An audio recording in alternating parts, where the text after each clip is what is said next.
Research scholar का daily routine. Research scholar का daily routine देखने में जितना सिंपल लगता है, असल में उतना स्ट्रक्चर्ड, अनप्रेडिक्टेबल और मेंटली डिमांडिंग होता है। स्कॉलर की दिनचर्या किसी फिक्स टाइम टेबल पर नहीं चलती।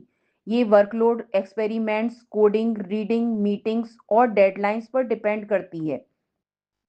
फिर भी एक कॉमन पैटर्न हर स्कॉलर की लाइफ में देखने को मिलता है, और इसी पैटर्न में असली स्ट्रगल छिपी होती है, जो उन्हें महसूस कराती रहती है कि शायद रिसर्च जर्नी में किसी एक्सटर्नल मार्गदर्शन की जरूरत बने। सुबह का समय स्कॉलर्स के लिए अक्सर सबसे प्रोडक्टिव माना जाता है। अधिकतर स्कॉलर्स सुबह उठकर अपने दिन की शुरुआत लिटरेचर रीडिंग या पेपर रिव्यूइंग से करते हैं। कई बार रात में पेंडिंग रहे डाउट्स सुबह फ्रेश माइंड से क्लियर करने की कोशिश करते हैं।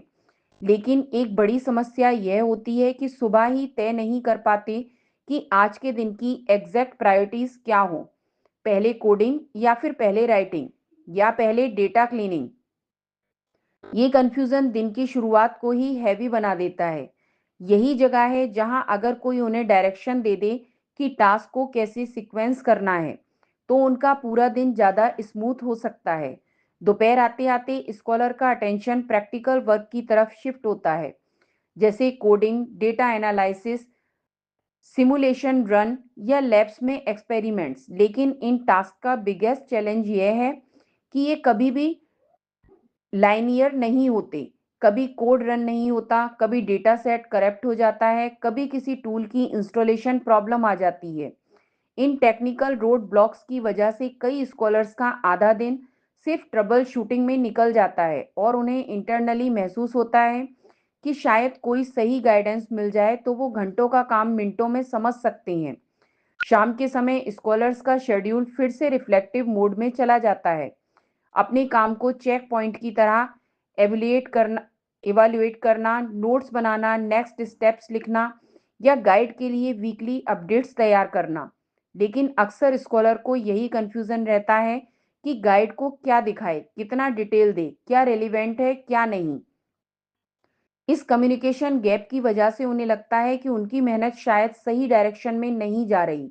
फिर उनको इंटरनली यह भी लगता है कि काश कोई उन्हें बता देता कि वीकली प्रोग्रेस को कैसे डॉक्यूमेंट किया जाए और कैसे प्रेजेंट किया जाए।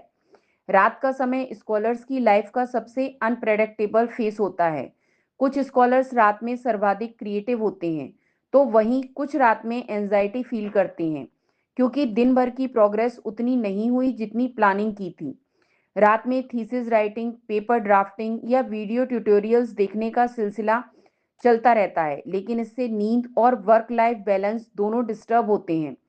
धीरे धीरे स्कॉलर को एहसास होता है कि बिना प्रॉपर स्ट्रेटेजी के दिन मैनेज करना बहुत मुश्किल है। वीकेंड का भी कोई एश्योर्ड मीनिंग स्कॉलर की लाइफ में नहीं होता। सैटरडे संडे 2 दिन नहीं बल्कि एक्स्ट्रा वर्किंग डेज बन जाते हैं, जहां एक्सपेरिमेंट्स रिपीट होते हैं, कोडिंग डिबग की जाती है या अपकमिंग डेडलाइंस के लिए स्ट्रेस बिल्ड होता है। स्कॉलर इंटरनली जानता है कि वो बहुत मेहनत कर रहा है, लेकिन उस मेहनत का सही स्ट्रक्चर, सही मेंटरशिप और सही डायरेक्शन मिल जाए तो वह अपनी एफिशिएंसी को कई गुना बढ़ा सकता है। कुल मिलाकर रिसर्च स्कॉलर का डेली रूटीन सिर्फ टास्क का सीक्वेंस नहीं है, ये एक मेंटल जर्नी है जहां हर दिन unpredictability, planning, technical hurdles, doubts और डेडलाइंस का मिक्स होता है। और यही वो सब्टल रियलाइजेशन है जो स्कॉलर को बार बार महसूस कराता है कि रिसर्च जर्नी में अकेले नेविगेट करना हमेशा आसान नहीं होता। प्रोफेशनल गाइडेंस मिल जाए तो रूटीन भी स्टेबल हो सकता है, प्रोग्रेस भी कंसिस्टेंट हो सकती है और वर्कलोड भी मैनेजेबल लगने लगता है।